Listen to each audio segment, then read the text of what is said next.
dosa kita dengan tulus dan penuh penyerahan diri kepada Tuhan, maka dengarkanlah saudara-saudara berita anugerah pengampunan dosa. Sekalipun dosamu merah seperti kermisi, akan menjadi putih seperti salju. Sekalipun berwarna merah seperti kain kesumba, akan menjadi putih seperti bulu domba. Jemaat kekasih Kristus, disilakan berdiri untuk kita menyatukan kerinduan hati kita dalam menyambut amanat hidup baru.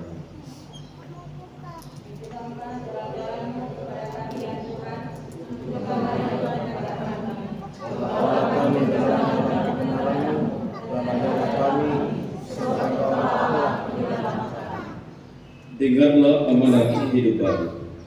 Karena itu, sebagai orang-orang pilihan Allah yang dikuduskan dan dikasihinya, kenakanlah belas kasihan, kemurahan, kerendahan hati, kelemah lembutan dan kesabaran. Sabarlah kamu seorang terhadap yang lain, dan ampunilah seorang akan yang lain. Apabila yang seorang menaruh dendam terhadap yang lain, sama seperti Tuhan telah mengampuni kamu, kamu perbuat jugalah demikian. Dan di atas semuanya itu, kenakanlah kasih sebagai pengikat yang mempersatukan dan menyempurnakan. Hendaklah damai sejahtera Kristus memerintah dalam hatimu, karena untuk itulah kamu telah dipanggil menjadi satu tubuh, dan bersyukurlah. Kiranya Roh Kudus menolong kita mewujudkan kemuliaan Allah dalam hidup kita. Tuhan Allah Raja Sorga, Allah Bapa Maha Kuasa, Engkau-lah yang layak kami puji, menyembah sambil bersyukur demi kemuliaan-Nya. Hanya Kau yang Maha Suci, hanya Kau yang Maha Tinggi. Ya Yesus Mesias Tuhan kami, beserta dengan Roh Kudus di kemuliaan Bapa-Mu.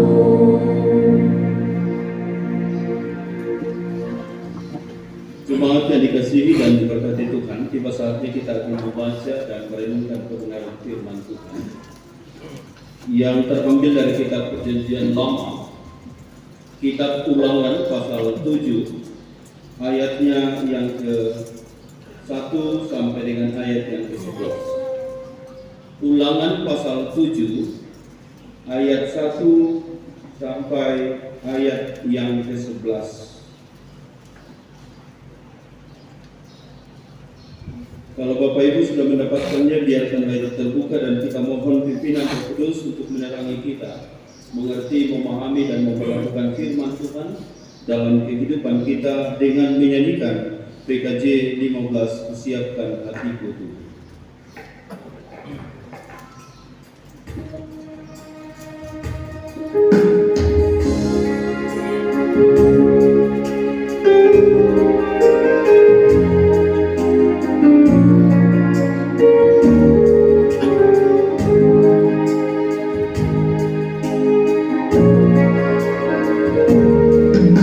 Siapkan hatiku Tuhan, menyambut firman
Bapak Ibu yang diberkati Tuhan, beginilah bunyi kebenaran firman Tuhan bagi kita semua di hari ini.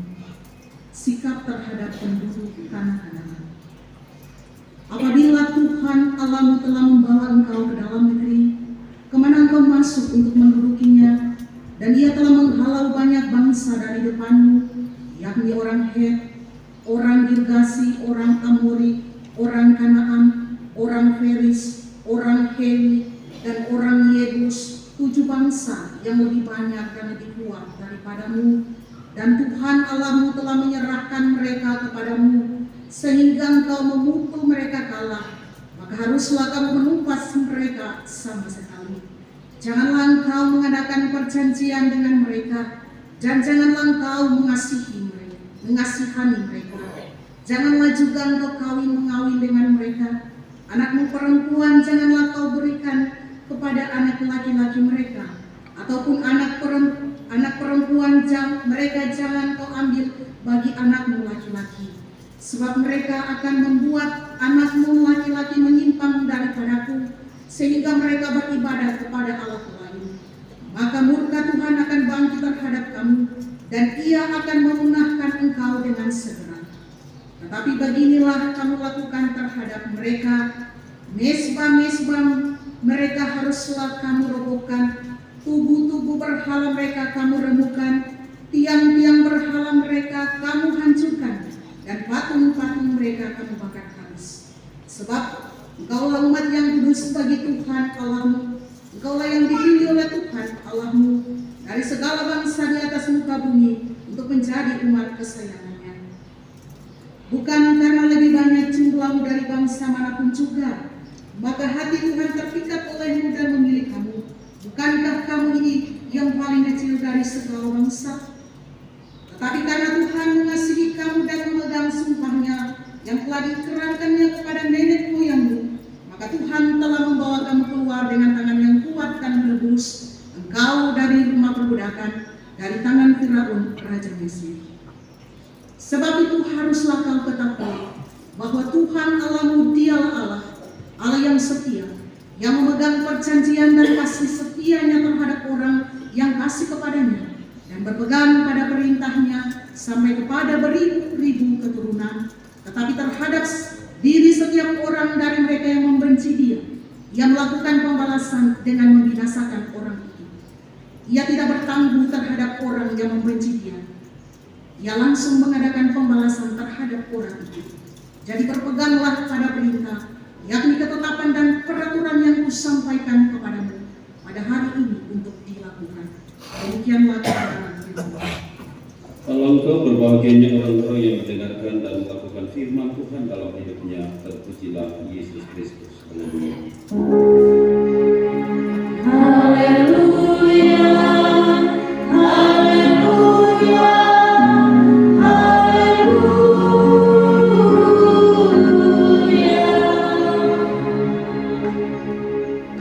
Shalom. Damai di hati. Damai di hati. Shalom. Bapak Ibu yang dikasihi dan diberkati Tuhan, ya mungkin memang dalam gereja biasa kita tegang-tegang.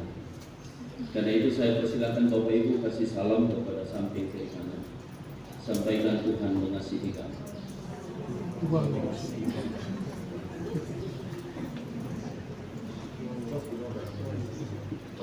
Iya, terima kasih. Karena dulu waktu kita sekolah, kalau kita tegang, matematika tidak bisa masuk di otak. Tapi kalau kita rileks, maka semua akan mengalir. Jadi kita berharap firman Tuhan yang akan kita renungkan bersama mengalir dalam hati kita, pikiran kita, dan itulah yang akan menuntun kita dalam hidup melakukan kehendak Tuhan. Secara khusus hari ini tema kita sangat luar biasa. Tema di bulan Oktober adalah Allah memilih kita selama Oktober. Dan untuk minggu ini temanya adalah setia dalam panggilan. Setia dalam panggilan. Bapak Ibu yang dikasihi dan diberkati Tuhan, ini sudah minggu ketiga di Oktober. Pasti Ibu Pendeta yang OKMJ sudah menyampaikan kepada kita, tapi tidak apa-apa saya ulang. Sejak kapan Allah memilih kita? Apakah ketika kita lahir, atau ketika kita dalam kandungan, atau sejak kapan Allah memilih baginya umat yang dikehendakinya? Pertanyaan kedua adalah, mengapa Allah memilih kita? Namanya pilihan pasti ada berbagai macam syarat, berbagai macam pertimbangan, dan jatuhlah pada pilihan itu. Nah, ini yang akan kita coba renungkan, mengawali perenungan kita di hari ini, sehingga kita mampu masuk dalam satu komitmen, saya akan setia dalam panggilan yang Tuhan percayakan bagiku. Ketika kita sudah mengetahui mengapa Allah memilih kita dan kapan Allah memulai pemilihan itu bagi kita umat-Nya. Bapak Ibu yang dikasihi dan diberkati Tuhan, sejak awal memang Tuhan menciptakan manusia sempurna adanya, baik adanya, tanpa dosa. Tetapi dalam perjalanan kehidupan manusia dikatakan manusia jatuh ke dalam dosa. Paling fatal saya akan baca dari ayat dari kitab Kejadian pasal 6 ayat 12. Itu tentang Nuh. Allah menilik bumi itu dan sungguhlah rusak benar, sebab semua manusia menjalankan hidup yang rusak di bumi. Jadi panggilan pemilihan pertama sejak Adam dan Hawa gagal karena perbuatan manusia. Sampai pada masa Nuh, Tuhan melihat bahwa segala sesuatu rusak, termasuk perbuatan manusia. Maka di ayat 13 mengatakan, berfirmanlah Allah kepada Nuh, aku telah memutuskan untuk mengakhiri hidup segala makhluk, sebab bumi telah penuh dengan kekerasan oleh mereka. Jadi aku akan memusnahkan mereka bersama-sama dengan bumi. Tetapi Tuhan memilih satu keluarga, yaitu Nuh.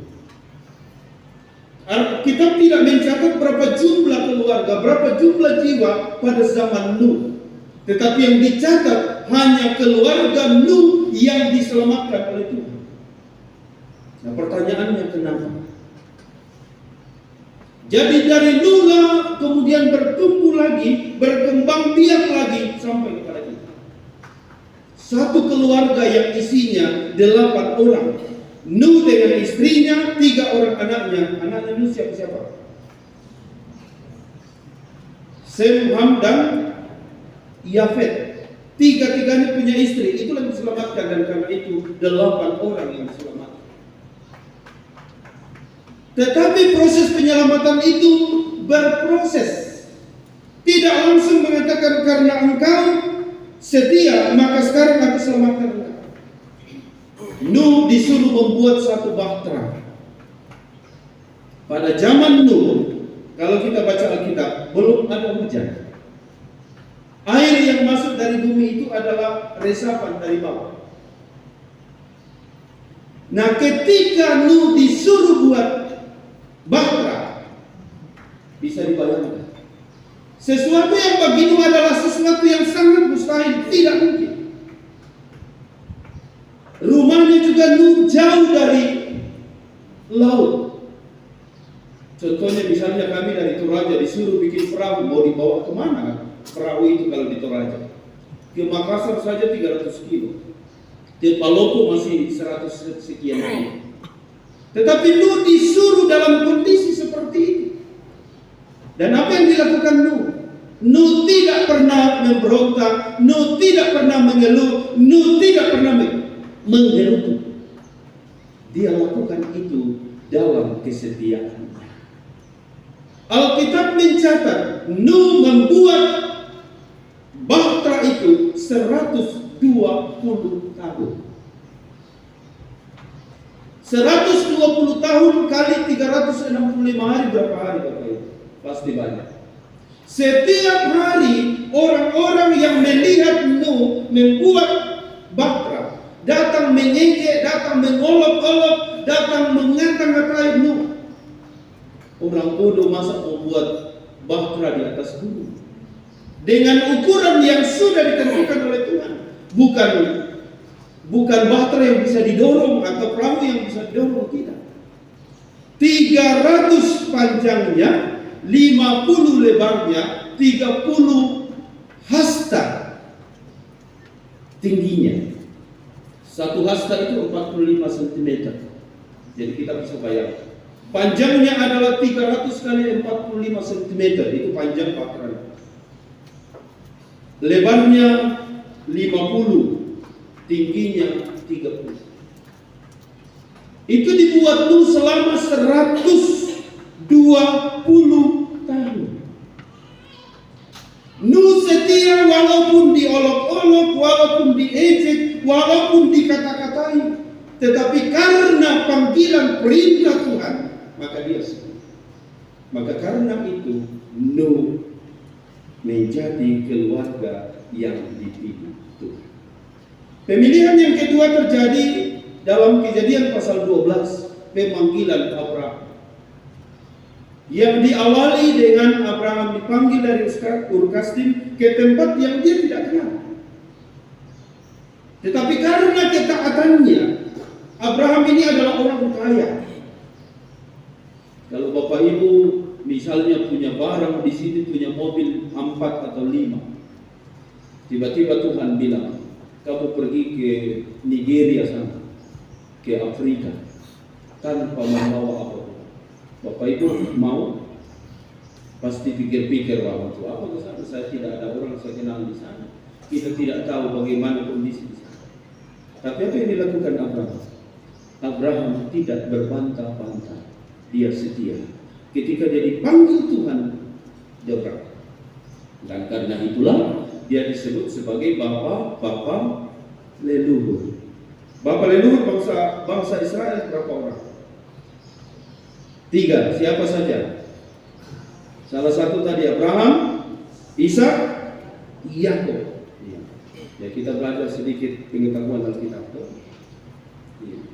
Karena ketaatannya, maka dari situlah lahir keturunan-keturunan yang diperkenan oleh Tuhan. Sampai pada pembacaan kita Ulangan pasal 7 ini, ketika bangsa Israel akan memasuki tanah Kanaan, maka janji Tuhan, kamu harus membasmi semua suku yang telah hidup di tanah Kanaan.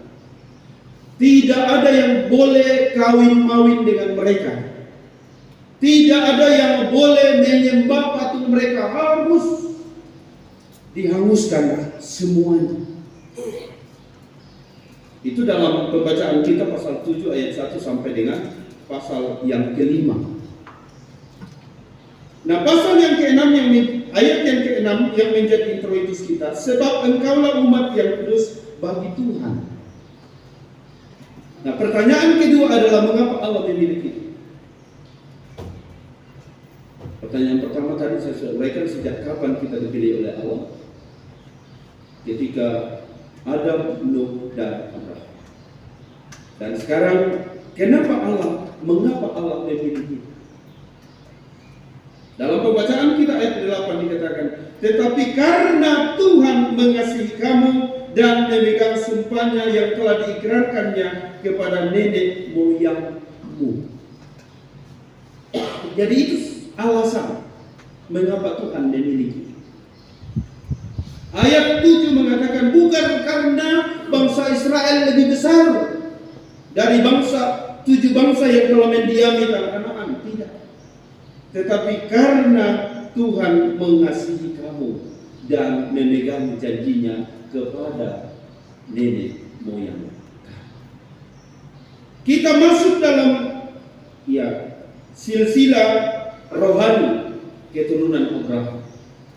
Karena itu kita disebut sebagai orang-orang yang diselamatkan, mewarisi keselamatan itu.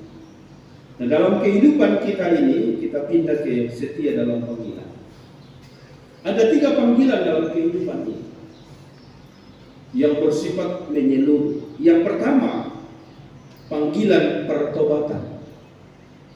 Itu sebabnya maka semua firman itu disampaikan, dihotbahkan, diberitakan kepada semua orang, entah itu Kristen, entah itu non-Kristen, sebarkan firman. Itu adalah panggilan pertobatan. Panggilan untuk menerima Yesus sebagai Tuhan dan Juru Selamatnya. Tapi masih terlalu banyak orang juga yang tidak mau. Ya syukur kalau kita lihat statistik di dunia ini sekarang, memang lebih banyak penganut agama Kristen. Tetapi belum tentu penganut agama Kristen adalah pengikut Kristus. Karena ada banyak yang Kristen KTP. Panggilan yang kedua adalah panggilan khusus. Setelah kita menerima Tuhan menjadi juru selamat kita, menjadi pengikut Tuhan, maka berlanjut dengan panggilan khusus menjadi pemimpin, menjadi pelayan Tuhan di jemaatnya. Itulah makanya ada majelis jemaat, ada pengurus wadah-wadah kategorial, ada kepanitiaan. Itu adalah panggilan khusus yang diberikan kepada orang yang sudah mengaku, aku percaya kepada Yesus Kristus. Diberikan tugas khusus untuk menata layankan pelayanan bagi kemuliaan dan kebesaran nama Tuhan. Nah, oleh karena itu, dalam mengerjakan panggilan khusus yang kita terima itu, kita harus setia. Ada begitu banyak kita mengaku di hadapan Tuhan. Seringkali saya mengatakan ini. Ketika kita baptis anak kita mengaku atas anak kita, berjanji akan membimbing, mengarahkan, menjadikan dia menjadi pribadi yang luar biasa. Ketika kita di sini, kita mengaku dengan mulut dan hati kita, aku berjanji. Ketika kita nikah, kita juga mengaku di hadapan Tuhan, aku berjanji. Ketika baptis anak, ketika kita dipanggil untuk menjadi pelayan-pelayan Tuhan, menjadi majelis jemaat, menjadi pendeta, penatua diaken, menjadi tua agama, menjadi pengurus-pengurus, semua kita dilantik dan mengaku di hadapan Tuhan, aku siap dan setia. Pertanyaannya bagi kita adalah, apakah cukup dengan mulut kita mengaku? Apakah cukup ketika orang mendengar pengakuan kita, tetapi dalam realita kondisi konkret kehidupan kita tidak wujudkan itu? Hari ini firman Tuhan mengatakan tema kita setia dalam panggilan. Jangan semua kita mau masuki. Dilantik pengurus ini masuk, panitia ini masuk. Semua panitia yang ada di jemaat kita semua masuk. Tapi ketika diminta realisasi kerja nyata, berbagai alasan, saya ada di sini, saya ada di sana, saya ada di sini. Ingat panggilan kita di hadapan Tuhan. Ingat pengakuan kita, ikrar kita, kredo kita di hadapan Tuhan. Kredo itu sifatnya kita. Itu yang saya biasa bilang. Apa bedanya agreement dengan covenant? Agreement misalnya saya bilang sama Sali, sebentar setelah ibadah kita pergi makan. Tapi karena ada pelayanan, ada kesibukan, saya bilang, Sali minta maaf. Tidak jadi, itu agreement, maka selesai dengan sendirinya. Ketika Sali mengatakan, oke, tidak apa-apa. Tapi covenant itu adalah janji kita kepada Tuhan. Perjanjian kita kepada Tuhan yang tidak bisa dibatalkan sepihak. Karena itulah ada periode. Kan tidak ada kepengurusan yang seumur hidup, kan? Majelis juga 5 tahun, kecuali pendeta yang seumur hidup. Tapi tapi yang lain-lain dibatasi supaya jangan muncul kejenuhan. Bayangkan kalau kita dilantik jadi pengurus A, B, C, panitia A, B, C seumur hidup, kita mau bikin apa? Dan kita akan ditimpa sendiri oleh ikrar dan janji kita karena kita tidak mampu merealisasikan. Karena itu kadang juga saya bilang, maksimal kalau kita mau maksimal menunjukkan kemampuan kita dalam satu kegiatan organisasi, maksimal 2 organisasi kita masuk, supaya kita bermanfaat betul-betul di sana. Tapi kalau sudah lebih dari itu tinggal nama saja. Sementara pengakuan kita ya dengan segenap hatiku, aku akan mengangkat tugas tanggung jawab itu. Bekerja panitia bikin ini, bikin itu, kita tidak pernah tahu. Dengan berbagai alasan, ditanya alasan, dan bagaimana kalau seperti itu. Nah, karena itu ingatlah, saya tidak mengatakan tidak boleh, itu tergantung pribadi kita, karena kita yang akan bekerja. Tetapi mari kita mengukur bahwa setiap pengakuan kita, Tuhan menunggu realisasi dari pengakuan itu. Ini di hadapan Tuhan dan di hadapan jemaat kita mengaku. Bukan di luar lobi, bukan di rumah kita mengaku, tapi di hadapan Tuhan disaksikan oleh jemaat. Nah, karena itu mari kita mewujudkan betul-betul yang namanya panggilan.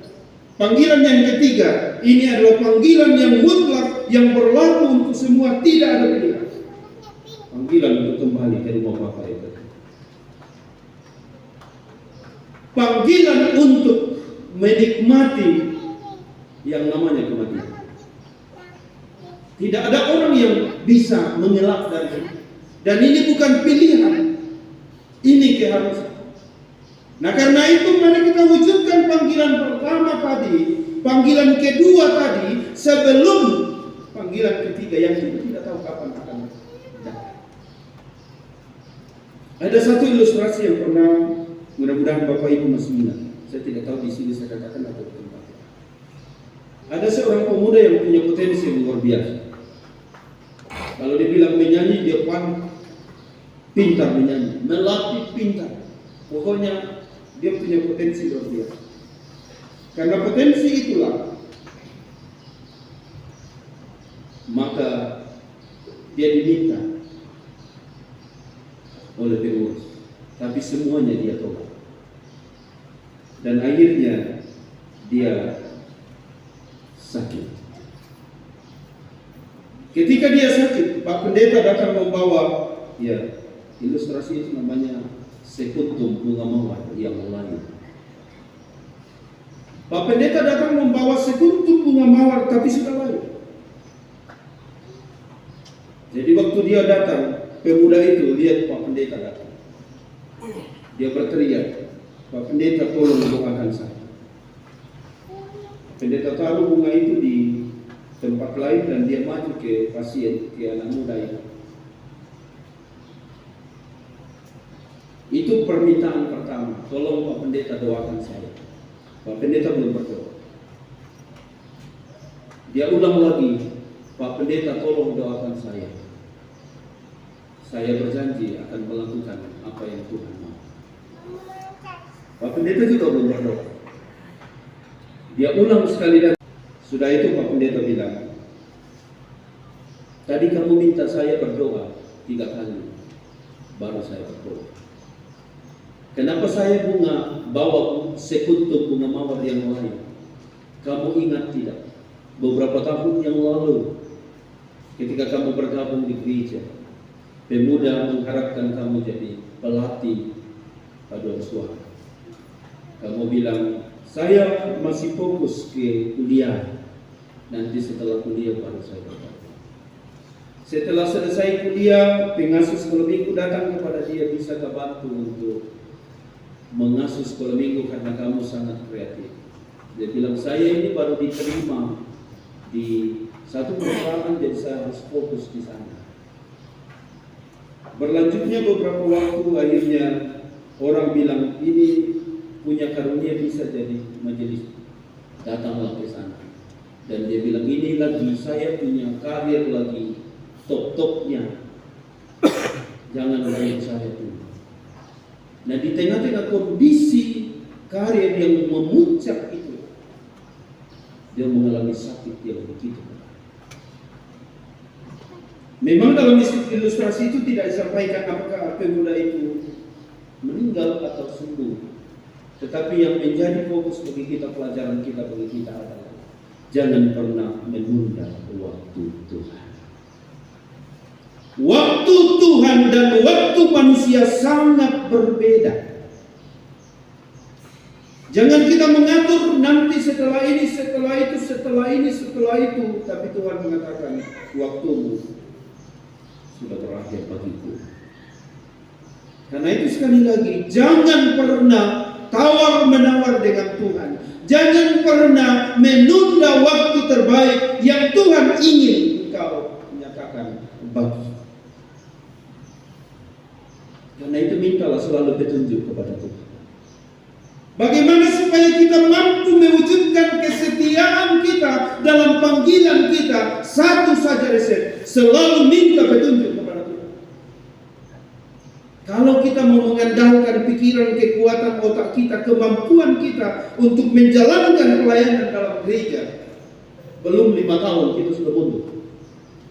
Dengan menghadapi berbagai kepala yang berbeda tujuan, berbeda visi misi, berbeda rencana, cara kerja, kita pasti bilang, saya mundur, kita tidak seini.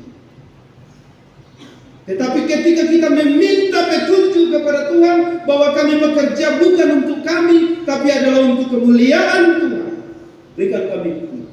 Karena itu di firman Tuhan mengatakan, barang siapa menjadi pemimpin terkemuka di antara kamu, hendaklah ia menjadi pelayan yang paling rendah. Jadi karena itu Bapak Ibu, sekali lagi, Nuh menjadi keluarga yang menyenangkan hati Tuhan karena selalu minta petunjuk kepada Tuhan. Abraham taat atas perintah Tuhan, tidak berbangga-bangga dan tidak mendahulukan pikiran. Sekali lagi, kalau kita mau mendahulukan pikiran kita dalam pelayanan, pasti kita cepat mundur. Kadang mungkin kita malu bilang ke ketua majelis, saya mundur. Tapi kita mundur dengan cara kita sendiri. Tidak pernah mau tahu, tidak pernah ini, tidak pernah itu. Tapi apakah itu baik? Apakah itu benar? Tetap salah. Karena pengakuan kita di hadapan Tuhan tidak boleh digagalkan oleh siapa.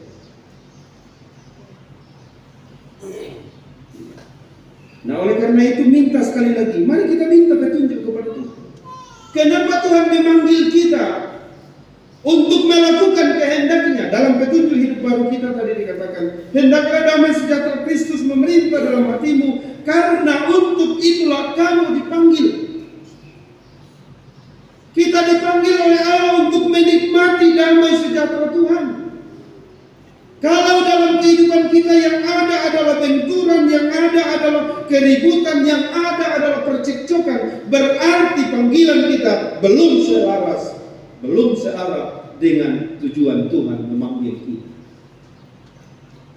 Karena itu minta petunjuk kepada Tuhan. Kalau dalam relasi kerja kita selalu bermasalah dengan orang lain selalu tidak senang dengan kita minta petunjuk dari Tuhan. Kenapa itu terjadi Tuhan? Kalau memang aku yang salah, berikan hikmat-Mu untuk aku merubah hidupku, caraku, dan lain sebagainya. Kalau memang dia yang salah, ubahlah dia Tuhan, supaya ada persekutuan di dalam kebersamaan. Nah, kalau di dalam kepemimpinan kita di OPD, di mana saja, di kantor, di mana kita ditempatkan, kita bisa menciptakan seperti itu, menikmati semua, menikmati kasih Tuhan di sana. Maka terutama di gereja harusnya 2 kali lipat dari itu. Bahkan mungkin bukan hanya 2 kali lipat, 3 kali lipat. Kebersamaan persaudaraan harus tercipta, memancar dari gereja, supaya betul-betul persekutuan yang rukun Mazmur 133 itu nyata. Kan Mazmur 133 itu luar biasa. Ketika kita hidup rukun dan damai, janji Tuhan apa? Kesanalah Tuhan memintakan berkat-Nya. Mungkin salah kalau saya bilang tidak usah lagi berdoa, tidak usah lagi kerja. Tuhan tahu yang kita butuhkan, karena janjinya memang begitu. Bangun persekutuan, karena itu di bagian firman Tuhan mengatakan, di mana 2-3 orang berkumpul berdoa. 2 orang itu artinya keluarga, suami dan istri. Jadi tidak ada alasan karena sudah tidak ada anak di rumah sama-sama atau belum dikasih anak maka kita tidak berdoa. 2 atau 3 Tuhan hadir dalam kita. Karena itu berdoa. Untuk mewujudkan janji itu sekali lagi, panggilan itu dalam kehidupan kita, kita hanya akan bisa melakukannya karena kita meminta petunjuk Tuhan. Kita bilang saya mau berdamai, tapi tidak juga. Karena banyak hal. Tapi cara Tuhan dalam kehidupan kita ini akan mengubahkan kita. Walaupun hati kita keras, walaupun pikiran kita tidak bisa menerima, tapi kalau kita minta petunjuk Tuhan, tiba-tiba kita ketemu Tuhan gerakkan salam dia, maka kita akan salam dan damai terjadi. Tapi kalau kita mendahulukan pikiran kita, kebencian kita, dendam kita, sakit hati kita, perbuatan yang tidak benar, maka kita tidak akan pernah mengampuni orang. Nah, kalau kita tidak pernah mengampuni orang, maka damai sejahtera Allah tidak akan pernah menjadi bagian kita. Kita bekerja pun, kita berdoa pun, tidak akan pernah kita dapat. Tetapi ketika kita membuka diri kita dalam keberdosaanku, dalam ketidakmampuanku, dalam kerendahan hatiku, aku datang kepadamu Tuhan. Bimbinglah aku. Perbaharuilah hidupku. Perbaharuilah cara berpikirku. Perbaharuilah cara bicaraku. Sehingga ketika saya ada bersama semua orang dapat menerima aku sebagaimana ada. Bukan karena takut, tetapi karena itulah yang harus mereka lakukan. Kita berharap seperti itu Bapak Ibu, supaya pemilihan Allah bagi kita adalah umat kepunyaan Allah, yang dikasihinya, yang diutus. Nah, bagaimana kita menjadi utusan Tuhan kalau kita tidak bisa berdamai dengan orang lain? Kita tidak bisa mengampuni kesalahan orang lain. Kita tidak bisa menerima orang lain, kekurangan, kelebihan orang lain. Kita tidak bisa diutus oleh Tuhan. Nah, karena itu, karena kita adalah umat Allah, tapi kita tidak mampu untuk mewujudkan keputusan itu. Maka sampai hari ini ada begitu banyak penginjil yang mengatakan begitu banyak orang. Kemarin kami dengar ada penginjil dari Wamena, dia bilang masih sekitar 3,2 manusia di dalam dunia ini yang belum pernah mendengar Injil. 3,2 miliar dari sekitar 8 miliar manusia di sana. Nah, oleh karena itu berbagai macam cara dilakukan oleh manusia untuk melakukan penginjilan. Mungkin kalau kita sangat berat untuk mau diutus ke Afrika atau mau diutus ke Brasil, tapi tugas kita, mari kita berdamai dengan semua. Ketika dalam kehidupan kita, ke tempat kerja kita, dalam persekutuan kita, tercipta persaudaraan yang utuh, maka itulah tugas kita. Ada orang yang akan Tuhan utus ke sana, ada orang yang akan Tuhan utus ke mana-mana. Tugas kita adalah memelihara apa yang sudah ada. Karena itu rendahkanlah hati kita, terimalah satu dengan yang lain, ingatlah setiap janji kita, ingatlah setiap ikrar kita, ingatlah setiap kredo kita di hadapan Tuhan, bahwa Tuhan menunggu setiap janji itu, bahwa Tuhan menunggu realisasi dari pengakuan kita dengan mulut melalui tingkah laku kita. Sehingga dengan demikian hidup kita, keluarga kita, persekutuan kita diberkati dan dikasihi. Tuhan memberkati kita. Amin.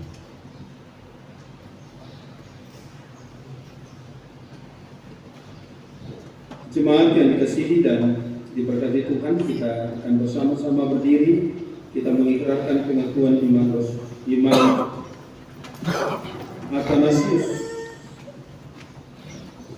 Mari kita mengucapkan serta mengikrarkan pengakuan iman Athanasius dengan hati dan mulut kita demikian.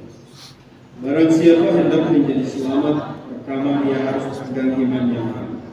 Jikalau seseorang tidak memeliharanya dengan sebulat-seburninya, niscaya ia akan binasa. Adapun iman yang am adalah ini, bahwa kita menyembah satu Allah dalam ketigaan dan dalam persatuan, tanpa mengandung oknum, tanpa menceraikan kabir. Memang oknum Bapa adalah lain, oknum Anak adalah lain, oknum Roh Kudus adalah lain. Akan tetapi Bapa, Anak, dan Roh Kudus Allah hanya satu, kehormatannya sama, kemuliaannya seabadi. Sedemikian Bapa, demikian juga Anak, dan demikian juga Roh Kudus. Bapa adalah tak tercipta, Anak adalah tak tercipta, dan Roh Kudus adalah tak tercipta. Bapa adalah tak terhingga, Anak adalah tak terhingga, dan Roh Kudus adalah tak terhingga. Bapa adalah abadi, Anak adalah abadi, dan Roh Kudus adalah abadi. Meskipun demikian tiada tiga yang abadi akan tetapi satu. Seperti juga tiada tiga yang tercipta dan yang tak terhingga.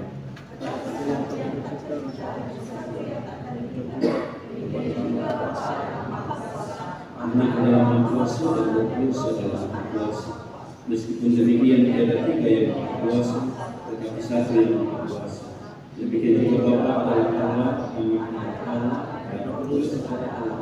Meskipun demikian tiada tiga, tetapi satu. Demikian juga Bapa adalah Tuhan, Anak adalah Tuhan, dan Roh Kudus adalah Tuhan. Meskipun demikian tiada tiga Tuhan, tetapi satu Tuhan. Seperti kita diperintahkan oleh Tuhan Kristus untuk menyebut siapa pun sendiri Allah atau Tuhan.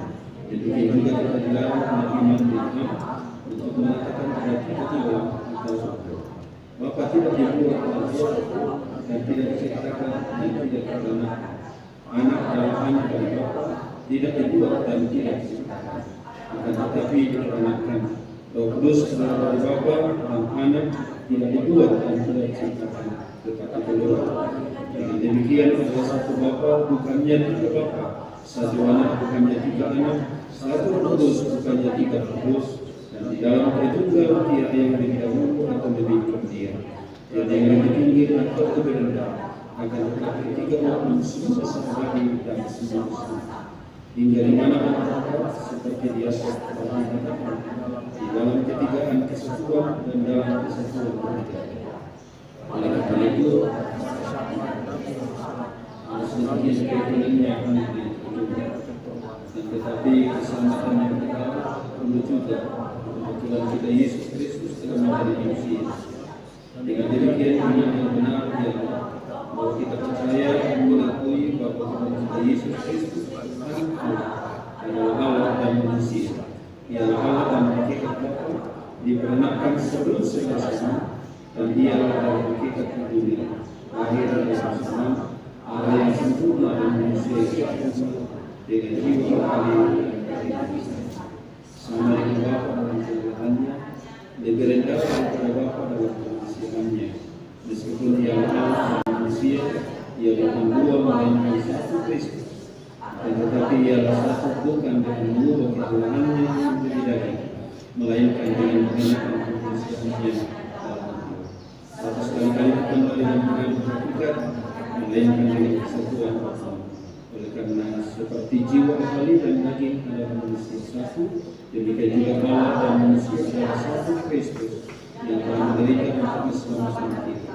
Turun ke hadapan Allah dan ayat ketiga yang serta dalam sebelas manusia akan datang untuk mengadili orang yang hidup dan mati. Pada kanannya segala orang akan bangkit dengan badannya, dan mereka akan mempertanggungjawabkan perbuatan dan yang telah berbuat baik akan pergi ke hidup. Sebaliknya yang telah berbuat jahat akan pergi ke api. Inilah iman yang tidak mengenal dengan setia dan kuat. Ia benar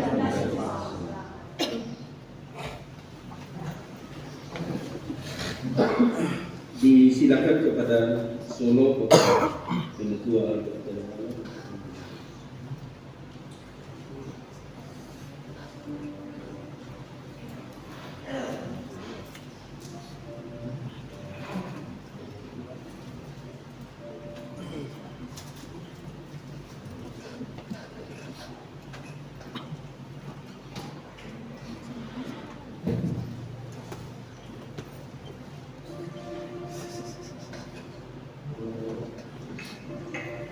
Shalom Bapak Ibu Mediati. yang Mediati.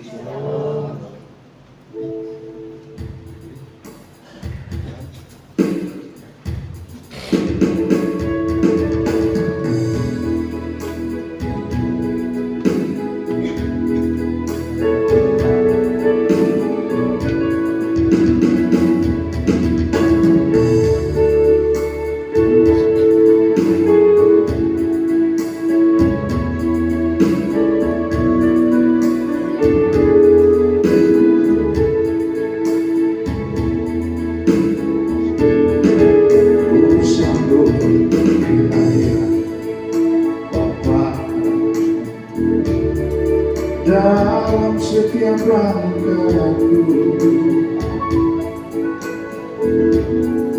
ku rasakan kasih-Mu Yesus di dalam hidupku.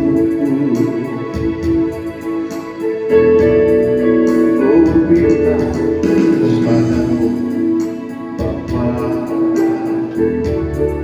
jangan jauh dariku. Bila nanti ku lemah Yesus, Engkau Tuhan penolongku. Di saat ku jatuh Tuhan dalam lumpur dosaku, Engkau angkat dan basuh dan memberi kehidupan yang baru. Terima kasih padamu Yesus atas kasihan-Mu. Kalau bukan Kau Tuhan, kalau bukan Kau Bapa, hidup ini tak berarti.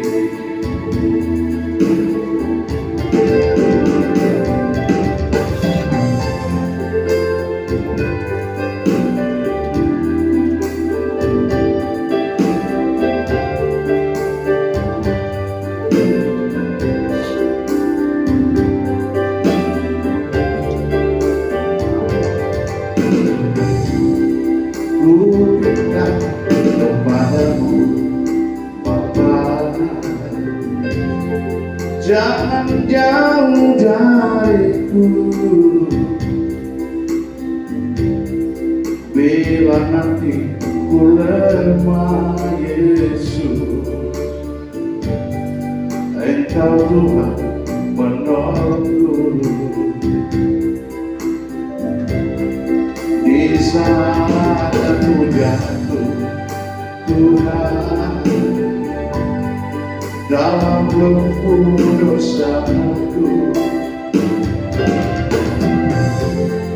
Engkau angkat dan basuh dan memberi kehidupan yang baru. Terima kasih padamu Yesus atas berkasihan-Mu. Kau bukan Kau Tuhan, kalau bukan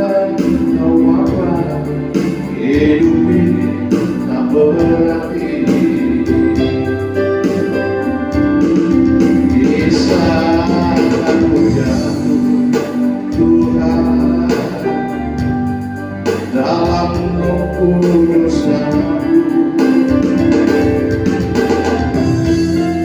Engkau akan basuh dan memberi kehidupan yang baru.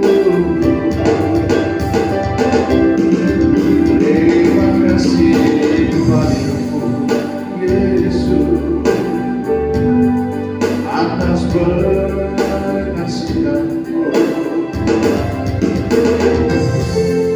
Kalau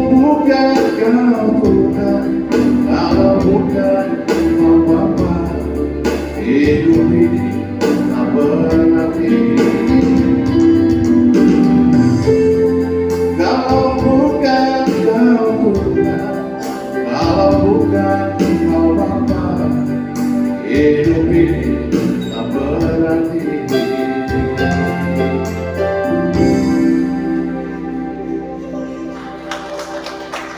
Terima kasih kepada panitia perpuluhan. Kita akan membaca sembah syukur kita.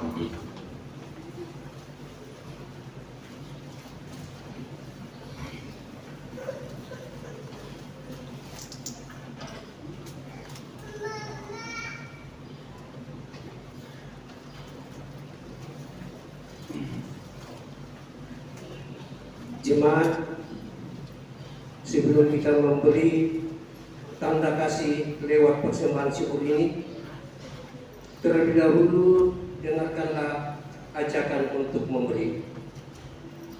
Janganlah menghadap Tuhan dengan tangan hampa, tetapi masing-masing dengan sekedar persembahan sesuai dengan berkat yang diberikan kepadamu oleh Tuhan, oleh Allah.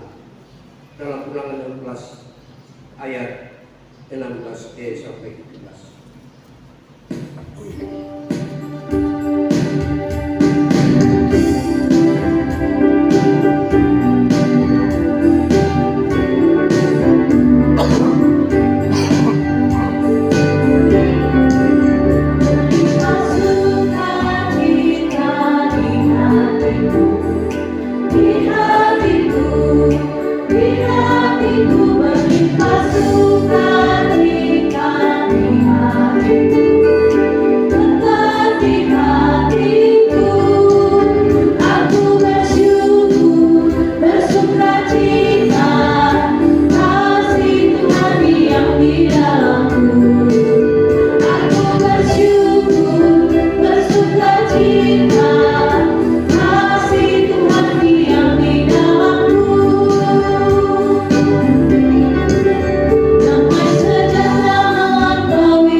Ya Kristus Allah kami, sebagai tanda syukur kepadamu kami memberikan dari apa yang kami miliki.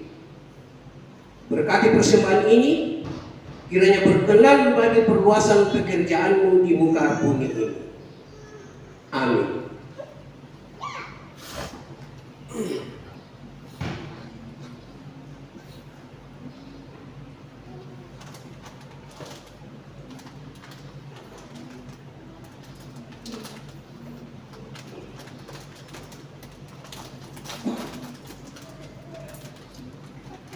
Bapak Ibu, mari kita satu dalam doa kita.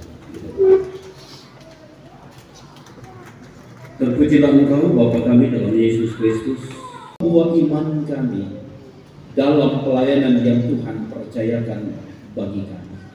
Terima kasih untuk firman-Mu itu Tuhan. Bapa, kami berdoa untuk persekutuan kami di jemaat ini. Tuhan berkati kami semua yang ada dalam kebersamaan selaku jemaat, selaku saudara bersaudara. Jemaat-jemaat Tuhan dengan berbagai pergumulan-pergumulan kehidupan yang ada, dengan berbagai harapan dan doa mereka, Tuhan tahu, Tuhan kenal, dan Tuhan kabulkan setiap doa itu. Kami tahu dan kami percaya Tuhan sungguh mengasihi mereka secara pribadi, keluarga dan persekutuan. Karena itu berkatilah keluarga demi keluarga.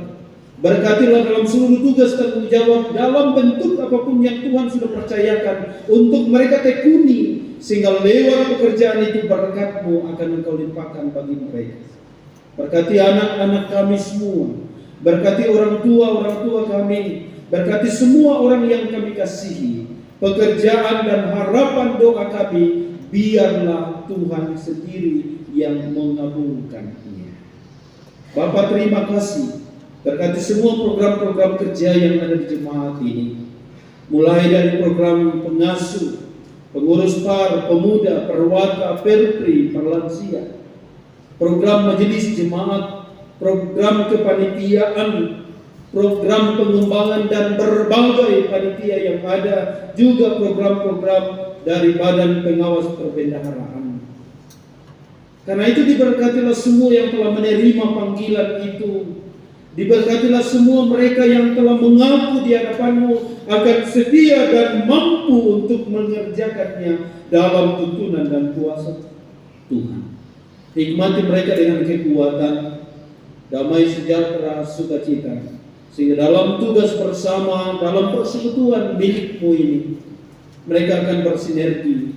Mereka akan melakukannya dalam damai, dalam sukacita, saling melengkapi satu dengan yang lain, dan jauhkan mereka dari mencari-cari kesalahan, menganggap yang lain lebih rendah, tetapi mampukan dalam kerendahan hati bersatu kasih mengangkat pelayanan bagi kemuliaan dan kebesaran nama-Mu. Semua mereka punya peran yang berbeda, semua mereka punya talenta yang berbeda. Karena itu biarlah dikaryakan dan diperlombakan bagi Tuhan dalam hidup pelayanan bersama. Berkati Ibu Ketua Majelis Jemaat yang mungkin dalam perjalanan dari Fak-Fak menuju ke tempat ini, jaga dan lindungi setelah mengikuti kegiatan di sana. Hikmat-Mu merahmati hamba-Mu untuk menjadi pemimpin di tengah-tengah jemaat ini, mengarahkan jemaat-Mu ke arah yang Tuhan kehendaki. Berkati semua para tua-tua jemaat, baik para mantan-mantan majelis jemaat yang masih tetap setia menopang pelayanan di tempat ini. Tuhan kenal mereka. Diberkatilah setiap mereka, ya Tuhan. Jerilah mereka, kami percaya Tuhan akan perhitungkan semuanya itu. Bapa, kami berdoa untuk Klasis Manokwari Raya. Tuhan berkati Bapak Ketua Klasis, Bapak Penatua JB Susanto. Dalam seluruh tugas tanggung jawab sebagai Ketua Klasis, beri hikmat dan urapan-Mu untuk mengangkat tugas ini dengan baik. Untuk bersinergi dengan pengurus MPK yang lain, ketua-ketua majelis jemaat, pengurus-pengurus kompel, dan membangun kebersamaan memajukan Klasis Manokwari Raya. Berkati pengurus sinode yang berupaya untuk terus memajukan gereja ini bagi kemuliaan dalam pelayanan yang dilakukannya, diberkati. Bersama pengurus-pengurus Klasis yang lain, segenap hamba-hamba Tuhan yang melaksanakan panggilan mereka baik di kota, di pedalaman, di lembah-lembah, dan di pesisir-pesisir. Kasih setiamu terus melimpah atas semua hamba-hamba ini. Bapak, terima kasih. Kami juga berdoa dan bersyukur untuk semua kasih Tuhan yang luar biasa bagi jemaatmu di sini. Karena itu mereka memberikan perpuluhan dari apa yang Tuhan telah anugerahkan bagi mereka. Seorang bapak yang tidak menyebut nama, keluarga Edwin Marcela, keluarga Bapak Raymond Yap, keluarga Bapak Yakobus Basom, diberkatilah setiap perpuluhan yang diberikan oleh anak-anakmu ini, keluarga-keluarga ini, dan mereka tetap memuliakan Tuhan. Syukur jemaat dari NN1 sampai dengan NN3 diberkati mereka dalam setiap pergumulan kehidupan mereka. Keluarga Bapak Raymond Sitila Sekeroni, yang atas kasih-Mu menuntun menyertai mereka, memberkati mereka, kendati pun kurang lebih 1 tahun yang lalu Tuhan memanggil orang tua mereka. Tapi kasih setia Tuhan tetap menjadi milik, menjadi bagian kehidupan Suitela Sekeroni. Diberkatilah Tuhan. Demikian juga keluarga hamba-Mu Bapak Telehala, atas ulang tahun anak kekasih Delano Telehala. Tuhan berkati hamba-Mu Bapak Telehala yang akan melanjutkan tugas pelayanan sebagai seorang penatua di jemaat GPI Papua Sulawesi Manokwari. Setelah bersama-sama dengan hamba dalam pelayanan bersama di PT Andai, dan kami kembali untuk membangun pelayanan bersama di tempat ini. Pakai hamba-Mu luar biasa untuk membangun persekutuan di tempat ini, dan juga Tuhan berkati istri yang ada di Jakarta, juga bersama istri hamba-Mu Bapak Rudi yang bersama-sama ke Jakarta. Kami serahkan dalam tangan kasih-Mu. Tuhan memberkati anak Delamo yang berulang tahun, juga Tuhan berkati. Demikian juga kami berdoa untuk persembahan syukur dari hamba-Mu Bapak Raymond Yap. Tuhan berkati hamba-Mu dalam seluruh tugas tanggung jawab yang ada. Selaku Kepala Kantor Lingkungan Hidup dan Pertanahan Provinsi Papua Barat, Tuhan beri hikmat-Mu untuk Bapak kekasih mengangkat tanggung jawab dalam takut setia kepada karya jerih lelahnya bagi persekutuan ini diberkati oleh Tuhan. Anak-anak hamba-Mu juga diberkati. Kami berdoa juga bersyukur bersama keluarga Bapak Jeffrey Watimuri atas ulang tahun pernikahan. Tuhan berkati keluarga ini sehingga keluarga ini terus dipakai Tuhan menjadi berkat luar biasa. Ibu kekasih selaku majelis jemaat yang melaksanakan tugas keprajawatan, Tuhan kuatkan hamba-Mu sehingga dalam proses itu dia dapat menyelesaikannya dan kembali untuk bersama-sama bergabung dalam pelayanan bagi kemuliaan. Tuhan berkati anak dan semua keluarga hamba-Mu ini. Kami juga berdoa bersyukur bersama-sama dengan hamba-Mu Bapak Aldat Kades atas hari ulang tahun beberapa hari yang lalu, juga wisuda pada hari kemarin.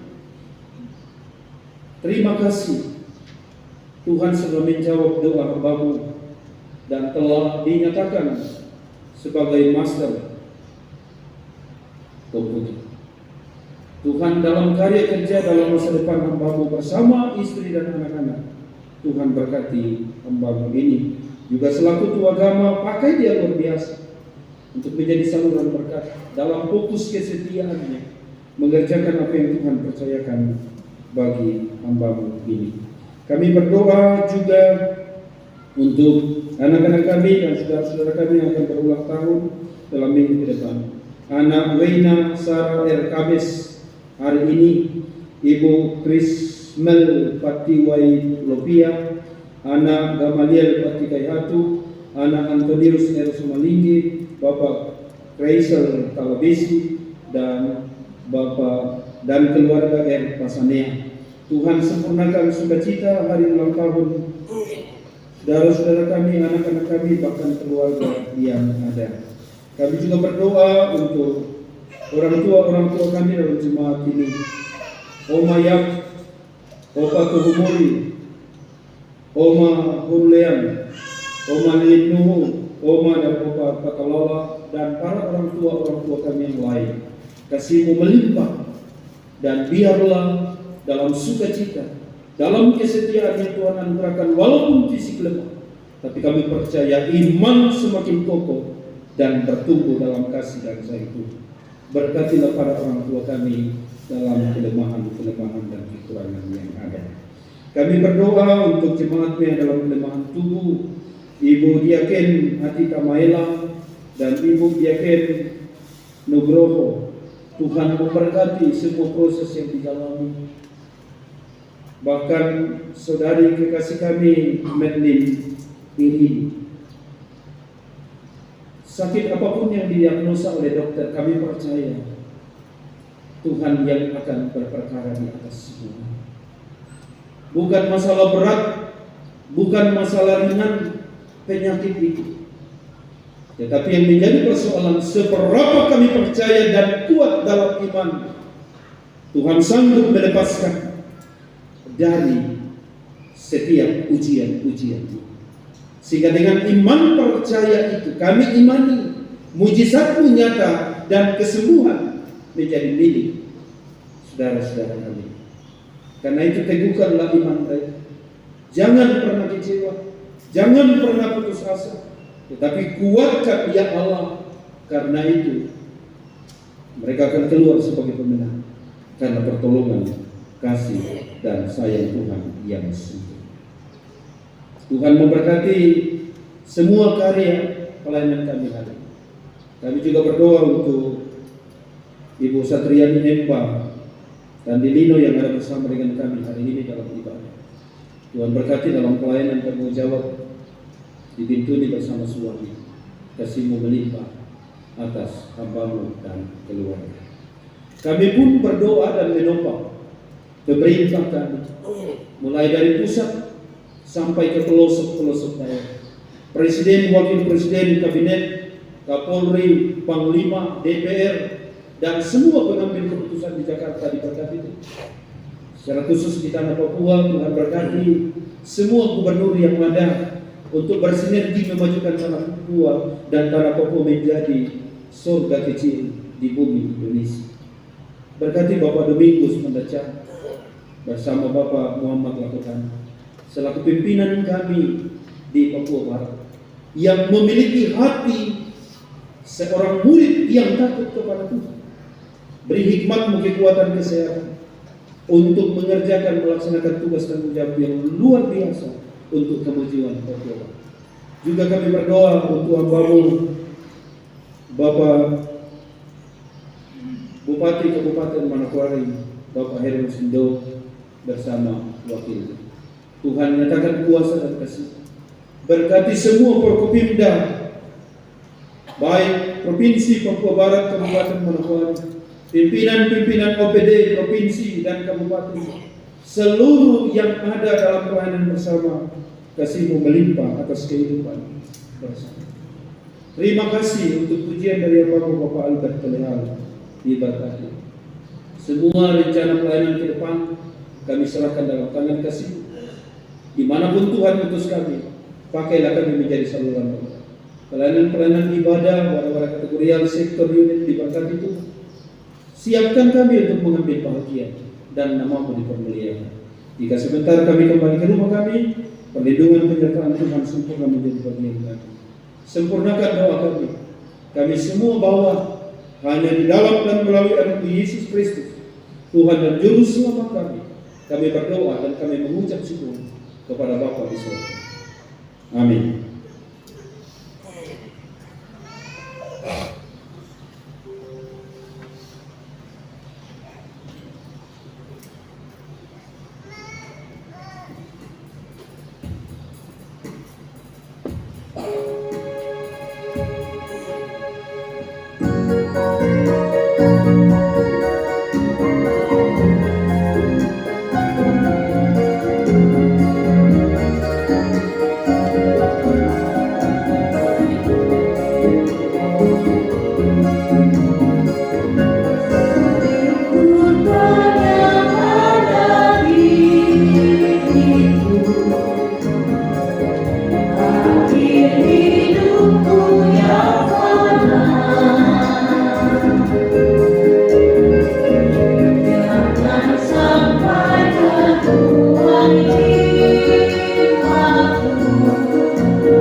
jemaat silakan berdiri.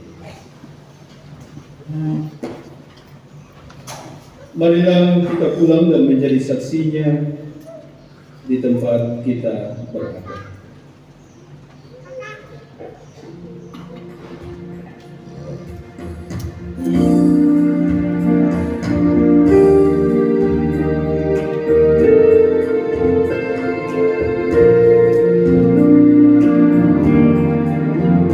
Bila badai hidup menerpamu dan cobaan pun datang ganggu, ada satu janji harapanmu, hidupmu berlaku. Biar gunung-gunung beranjak, selalu bukit-bukit bergoncang, bersinar setia dari Tuhan, melindungimu tetap teguh. Pegang selalu janji Tuhan, jangan lepaskan kasih yang kau malam. Setia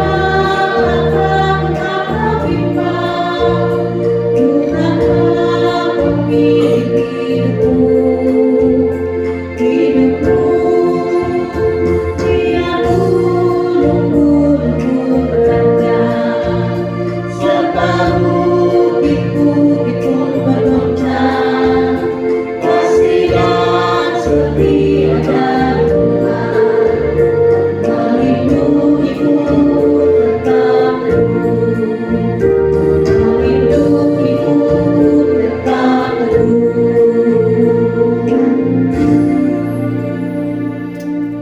Jemaat Tuhan, arahkanlah hati dan pikiranmu kepada Allah dan terimalah berkat-Nya. Anugerah Tuhan kita Yesus Kristus,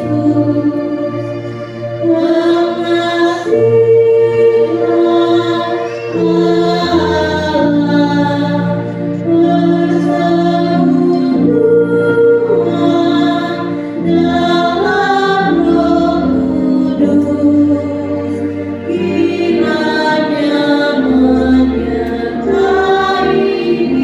kita. Amin. Jemaat silakan duduk dan bersama.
Bapak Ibu jemaat, sebagaimana disampaikan tadi di warta jemaat pagi, akan ada aksi 5 menit untuk menopang pelayanan doa jemaat. Begitu aksi 5 menit ini akan dipandu oleh Bapak Ibu.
Untuk hasil 5 menit akan kami sampaikan dalam ibadah minggu depan.